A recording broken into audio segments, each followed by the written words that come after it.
Hello, my name is Lauren, and I'm a registered dietitian with Rock Valley Health.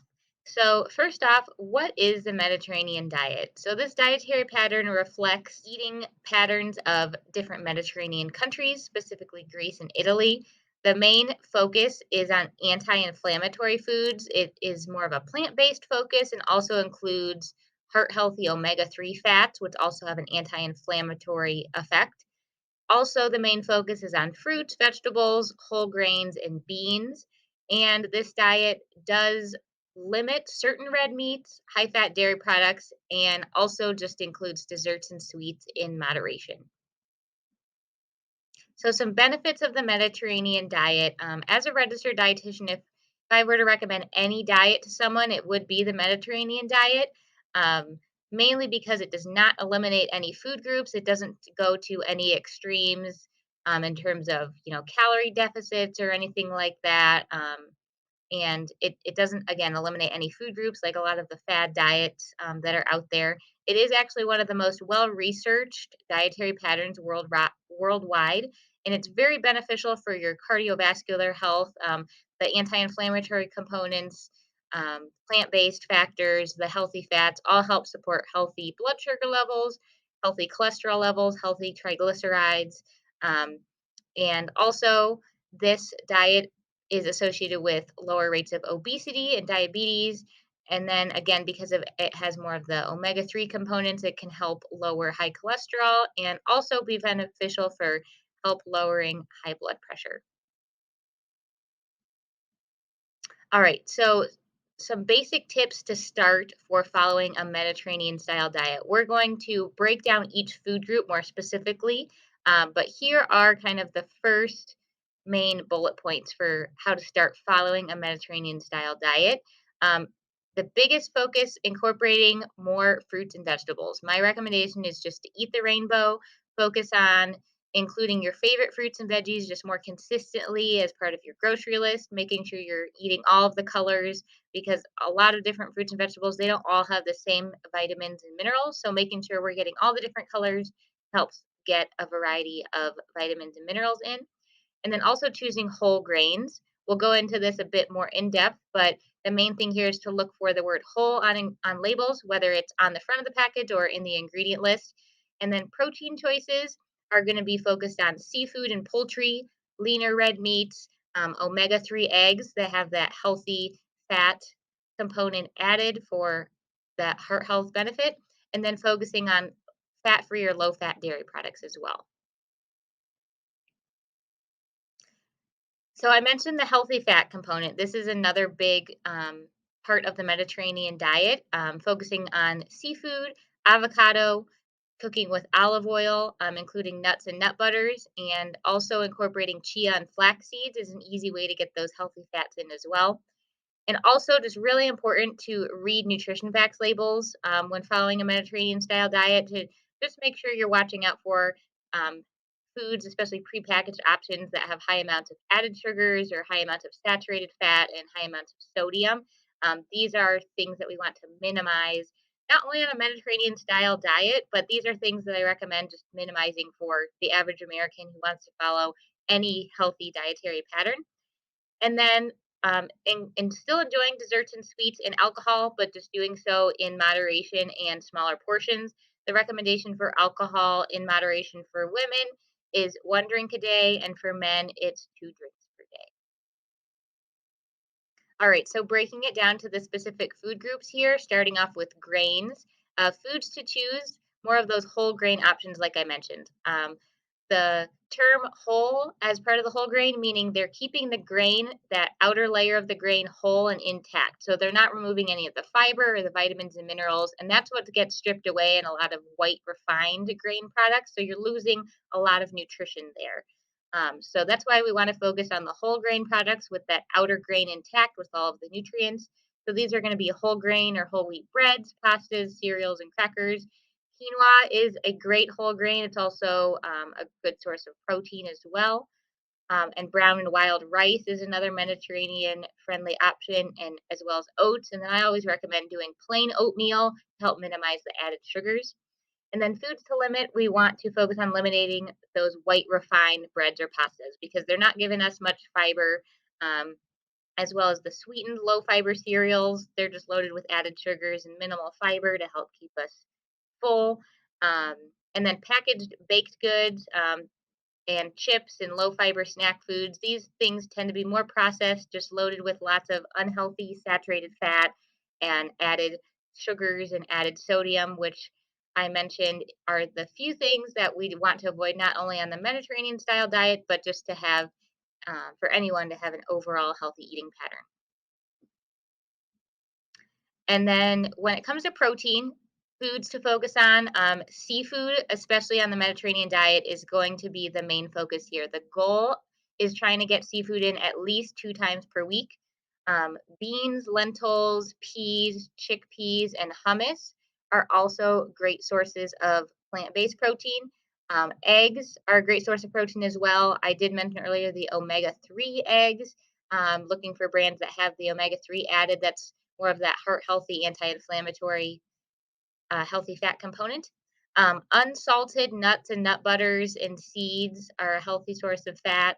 And then for poultry, I always recommend going for white meats, especially the Mediterranean diet focuses more on chicken and turkey specifically, and then focusing on lean red meat. These are going to be higher percent lean beef. At least 90% lean is my recommendation for that.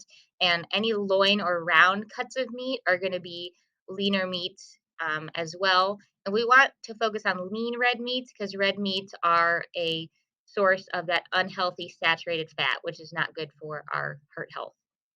And then foods to limit in terms of protein, those higher fat or fried red meats, and really focusing on minimizing processed meats, things like sausages, hot dogs, bacon, salami, bologna.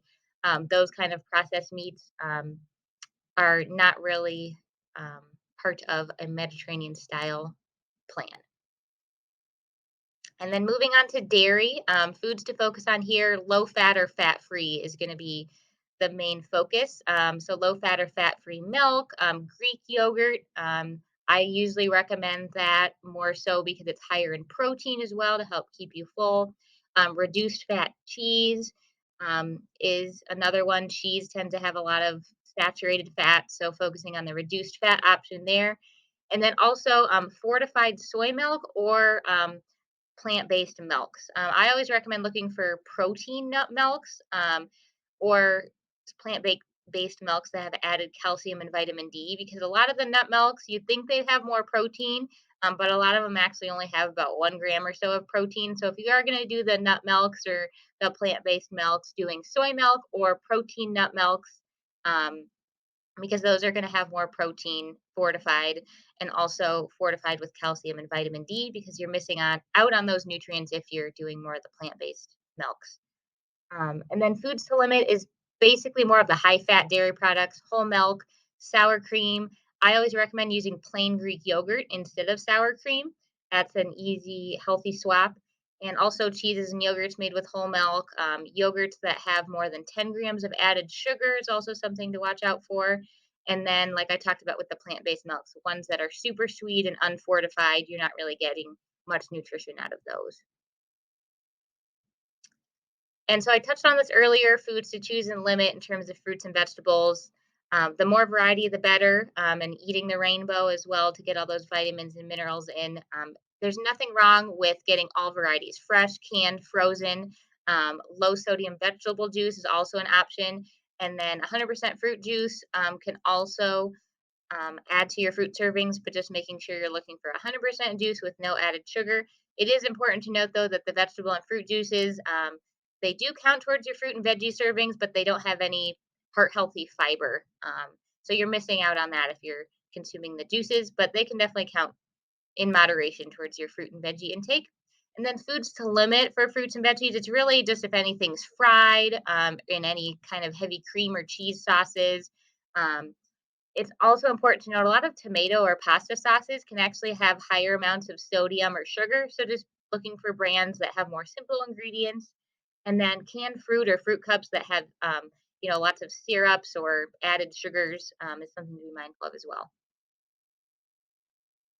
All right, so this is another staple of the Mediterranean diet, the healthy fats and oils, like we've been discussing. So, olive oil and vegetable oils, more liquid oils, are going to be the way to go here. Vegetable or plant based spreads. Smart Balance Butter is a brand that I recommend. You can find it for the most part in the regular butter aisle, but it's a butter spread that has more plant components, heart healthy components. Um, and then avocados, nuts, chia and flax seeds are great to add into a lot of different things to get those healthy fats in. I've been talking about omega-3 eggs, a really easy way to get that in there. And then seafood is really going to be the powerhouse, not only for a great protein source, but getting those healthy anti-inflammatory fats in.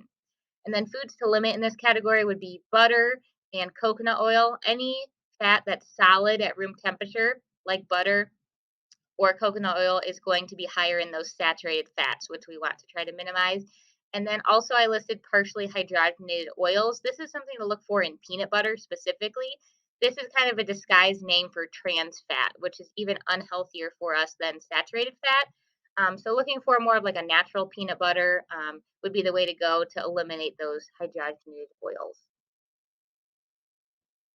All right, so lastly, I thought I would include just a quick sample menu of kind of putting all of these dietary recommendations into practice for meals and snacks of what a Mediterranean diet would look like. So, breakfast, we have an omelet with veggies and cheese, avocado toast, getting that healthy fat in, and then also doing more of a whole grain bread would be my recommendation for the toast, and then just having unsweetened or lightly sweetened coffee, just being mindful if you're using coffee creamers or syrups, how much you're adding, and then a banana in there as well for more fruit intake and that healthy amount of fiber. And then lunch could be a low sodium vegetable soup, something like a whole wheat pita bread and hummus and cucumber slices, and then having orange slices on the side as well for a fruit option. And then dinner is salmon, definitely getting that seafood and healthy fats in there. 3 to 4 ounces is my recommendation for that. So the size of the palm of your hand. And then having a cup of whole grain pasta or quinoa to go along with that for added heart healthy fiber with just a quarter cup of tomato sauce. And then having a spinach salad on the side with more of like a vinaigrette or oil based dressing is going to be the healthier option there. And for snacks on a Mediterranean diet pattern, these could be as simple as just a handful of nuts and grapes, reduced fat string cheese, and an apple. And one of my favorite things for a snack or any time of day is doing like a Greek yogurt, either parfait or sweet treat. So just a cup of your favorite Greek yogurt, putting some frozen berries on top, and either adding some granola or dark chocolate chips. Um, is a unique snack idea as well and can also help satisfy your sweet craving. So, I hope this Mediterranean diet overview gave you some good ideas about foods that you can include more of in your diet, some healthy swaps to follow more of a Mediterranean style diet pattern. And I hope that this sample menu also gave you some more ideas as well. So, thank you for watching.